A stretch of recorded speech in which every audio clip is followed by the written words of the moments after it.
Salut sportifs, bienvenue sur zonetotalsport.com. Alors aujourd'hui, je vais faire un court vidéo sur qu'est-ce que je peux faire pour des activités de Noël dans mon gymnase. Et ensuite, je vais faire une autre vidéo, une seconde vidéo, c'est généralement dans notre gymnase, dans le temps de Noël, il y a toujours des spectacles, pièces de théâtre ou des galas de méritants, etc., etc. Et cela vous prive de votre gymnase, votre outil de travail, par prédilection, votre pièce. Donc, ça, c'est ma deuxième vidéo. Donc, dans le fond, qu'est-ce que je peux faire? Quelles sont mes alternatives si je n'ai pas mon gymnase? Donc, je vais vous donner mes différentes stratégies ou différentes façons que vous pouvez donner votre cours ou non. Je vais vous donner toutes les options possibles ou presque. Alors, pour revenir à nos moutons, activité Noël, qu'est-ce qu'on peut faire dans notre gymnase dans le temps de Noël? Dans le fond, pour souligner un peu l'effort des élèves, leur donner un petit cadeau, un petit moment de répit, etc. Donc, première des choses, moi, qu'est-ce que j'organise souvent dans le temps de Noël? Ça s'appelle le choix du chef. Le choix du chef, c'est quoi? C'est le chef, c'est eux. Ils choisissent les activités qu'ils aimeraient faire. Comme par exemple, si votre gymnase est assez grand, moi, je sépare toujours le gymnase en trois. Donc, trois options d'activités différentes. Un sport collectif, dans le fond, un jeu de ballon, et l'autre, c'est des activités plus individuelles. Comme d'un côté, mettons un sport collectif, selon les élèves, selon le niveau, selon aussi leur niveau dans le fond, de sociabilité, parce que souvent, il y a des groupes qui fonctionnent très bien en équipe, d'autres groupes qui chicanent souvent. Donc, en fonction de tout ça, je choisis sport collectif. Souvent, c'est le soccer. Soccer, pourquoi je choisis ça? Parce que ça se gère tout seul. Et pour minimiser les blessures, etc., j'utilise toujours un ballon en mousse, mais un petit peu plus rigide, ou un ballon de soccer qui est un peu plus dégonflé. Pourquoi? Parce que quand il y a un ballon de soccer un peu plus mou, généralement, quand on le frappe et que ça lève à une certaine hauteur, moins de chances de blesser les autres. Bon, toujours risque de blessure, c'est sûr. Sauf que on y va mollo et on demande comme consigne de toujours frapper le ballon avec ses pieds, la hauteur, pas plus haut que les genoux pour éviter des blessures. Donc ça, c'est pour le soccer. Sinon, ça peut être du hockey. Du hockey pour des élèves que vous savez que ils s'entendent bien et que ça roule bien pour la gestion du hockey. Ensuite, jeu de ballon, ballon mémoire, tout ça, ce que je vous dis là, je vais mettre ça en annexe dans un post que je vais publier sous peu. Dans le fond, tout va être décrit là. Donc, ballon mémoire, ballon fou, vous pouvez faire le jeu de ballon chasseur, le traditionnel ballon chasseur.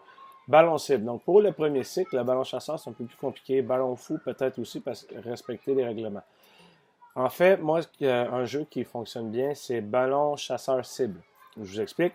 Vous, dans chacune des équipes, vous placez 6 quilles sur la ligne de fond, dans le fond dans chacune des équipes.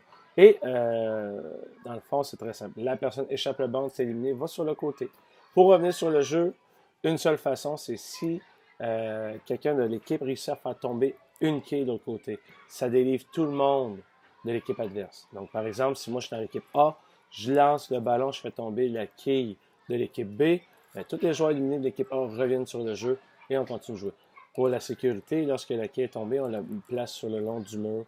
Et la partie se termine de deux façons. Soit, tout le monde de l'équipe est éliminé, ou l'autre façon, c'est toutes les quilles sont tombées. Donc, on arrête la partie, on replace les quilles et on recommence. Et de l'autre côté, ce que je fais, c'est des activités plus individuelles. Speed stack, table de Mississippi si vous en avez une. C'est un vieux sport, ben, en tout cas, ça date d'un certain temps. Ils font Mississippi, c'est une table faite en long avec des rondelles en bois. Et le but, c'est de faire tomber les rondelles de l'autre équipe. Ensuite, ping-pong, si vous avez une table de ping-pong, toujours winner. Planche de corde accro. Donc, dans le fond, ils ont deux chances sautes sur la planche. Ils font des figures, peuvent faire des sauts simples, croisés, peuvent faire ce qu'ils veulent. Ils ont deux chances. La deuxième chance, c'est terminé. Ils donnent la corde à la prochaine personne. Pour éviter qu'il y ait des blessures, vous sortez seulement deux cordes et vous les placez sur les planches accro. Comme ça, les seules personnes qui sautent, c'est les personnes qui sont sur les planches. Pas de blessure, tout ça, ça va bien.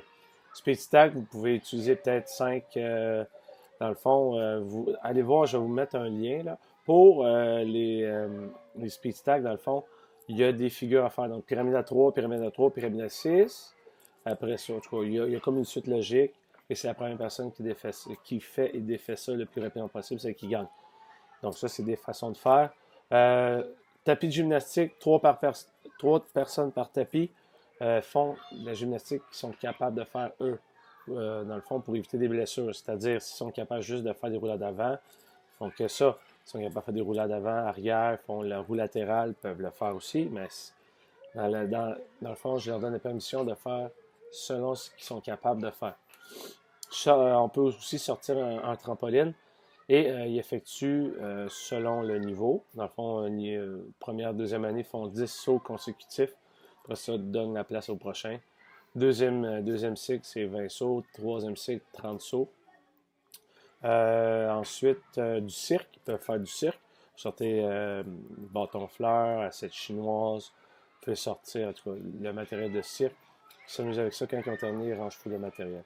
Donc ça, c'est le choix du chef. Très, très apprécié à part des élèves. Ça, dans le fond, ça se gère seul. Et vous pouvez même participer dans une des activités pour créer des rapports, dans le fond, tisser des liens avec des élèves que peut-être c'est plus difficile pour vous, dans le fond, de leur enseigner. Une autre alternative, dans le temps de Noël, le jeu grincheux. Donc ça, c'est un jeu de Noël qui est assez populaire. Vous pouvez faire le jeu de la sentinelle. N'oubliez pas, je vais tout vous laisser les descriptions sous peu. Qu'est-ce qu'on peut faire d'autre? Vous pouvez aller à l'extérieur faire des sports d'hiver, c'est-à-dire si vous avez des raquettes à neige, allez faire un parcours de raquettes à l'extérieur, très apprécié. Ski de fond, si vous avez une patinoire extérieure, réservez-la. Il peut y avoir des coûts pour la réservation de ça. Regardez avec votre municipalité si vous avez la chance de pouvoir louer ou de prendre la possession de la glace à peu de frais. Dans le fond, c'est surtout pour avoir la clé pour entrer dans la cabane pour mettre les patins. Si vous faites ça avec vos groupes ou vous faites ça avec plusieurs groupes aussi, ça va être à prévoir pour le patinage extérieur. Qu'est-ce qu'on peut faire d'autre?